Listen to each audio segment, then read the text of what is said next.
Assalamualaikum warahmatullahi wabarakatuh. Baik, saya di sini ingin mempresentasikan kerja kelompok kami. Tapi sebelum kami mempresentasikan kerja kelompok kami, saya ingin memperkenalkan diri dulu. Nama saya Tri April Yudhistira dan dua teman saya lainnya ada Syarifah Azhara dan Ulfiyah Maisal. Baiklah, saya ingin membahas tentang filantropi Islam, zakat, wakaf, infak, sedekah, hukum zakat, uang kertas. Baiklah, pertama pengertian filantropi. Pengertian filantropi secara umum, filantropi dalam bahasa Yunani philen berarti cinta dan anthropos berarti manusia. Adalah tindakan seseorang yang mencintai sesama manusia sehingga menyumbangkan waktu, uang, dan tenaganya untuk menolong orang lain. Dan pengertian filantropi Islam. Filantropi berasal dari dunia barat yang berarti kedermawanan. Filantropi Islam dapat diartikan sebagai pemberian karitas atau charity yang berdasarkan pada pandangan untuk mempromosikan keadilan sosial dan masalah bagi masyarakat umum. Bentuk-bentuk filantropi Islam. Jadi bentuk-bentuk filantropi Islam itu ada 4. Ada zakat, infak, wakaf, dan sedekah.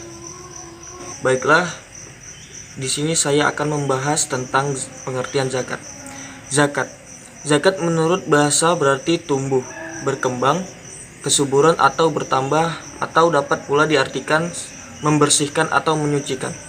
Sedangkan menurut hukum Islam, zakat adalah sesuatu yang dikeluarkan oleh seseorang sebagai kewajiban kepada Allah Subhanahu wa taala, kemudian diberikan kepada fakir miskin atau mereka yang berhak menerimanya. Hukum dari melaksanakan zakat adalah fardu ain atau fardu bagi setiap orang, bagi orang yang mampu.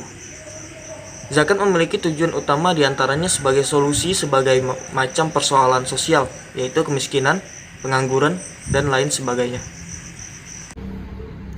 Selanjutnya saya akan menjelaskan pengertian infak. Infak berasal dari kata bahasa Arab anfaka yanfiku yang berarti mengeluarkan harta, mendanai, membelanjakan untuk kepentingan secara umum. Menurut hukum Islam, infak berarti mengeluarkan sebagian dari harta atau penghasilan untuk suatu kepentingan yang diperintahkan Islam. Infak dikeluarkan setiap orang yang beriman, baik yang berpenghasilan tinggi maupun rendah, di saat lapang maupun sempit. Infak boleh diberikan kepada siapapun, misalnya untuk kedua orang tua, anak yatim, fakir miskin sesama muslim, infak bencana alam, infak kemanusiaan, dan sebagainya. Selanjutnya ada pengertian sedekah. Sedekah berasal dari bahasa Arab yaitu sadaqah yang memiliki arti benar. Sedangkan menurut syariah, sedekah sama dengan infak, termasuk juga hukum dan ketentuannya. Yang membedakan penekanan infak berkaitan dengan materi, sedangkan sedekah memiliki arti lebih luas menyangkut hal yang bersifat non-materi. Hukum sedekah ialah sunat. Rukun sedekah ada 4. Yang pertama itu orang yang memberi, yang kedua orang yang diberi, yang ketiga ijab dan kabul, dan yang keempat barang yang diberikan. Yang terakhir ada pengertian wakaf. Wakaf menurut bahasa Arab berarti al-habs yang berasal dari kata kerja habasa yahbisu habsan, adalah menjauhkan orang dari sesuatu atau memenjarakan yang kemudian berkembang menjadi habasa yang berarti mewakafkan harta karena Allah. Kata wakaf sendiri berasal dari kata kerja wakata yakifu wak yang berarti berhenti atau berdiri.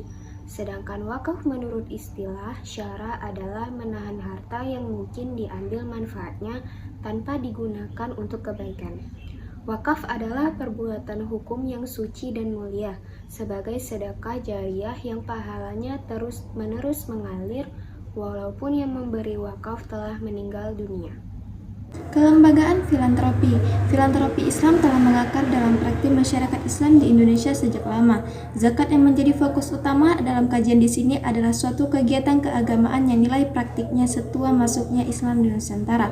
Secara spesifik, masyarakat Muslim telah mempraktikkan zakat sejak abad ke-13 Masehi. Bahkan menurut Daud Ali, masyarakat Islam di Nusantara telah menggunakan zakat sebagai sumber dana untuk mengembangkan ajaran Islam dan juga melawan penjajah. adalah Kiai Haji Ahmad Dahlan pada awal abad ke-20 yang mengusulkan perlunya dibentuk pengelolaan zakat secara terlembaga. Karenanya, fenomena kelembagaan filantropi Islam melalui organisasi modern di Indonesia adalah fenomena baru. Selanjutnya, hukum zakat uang kertas.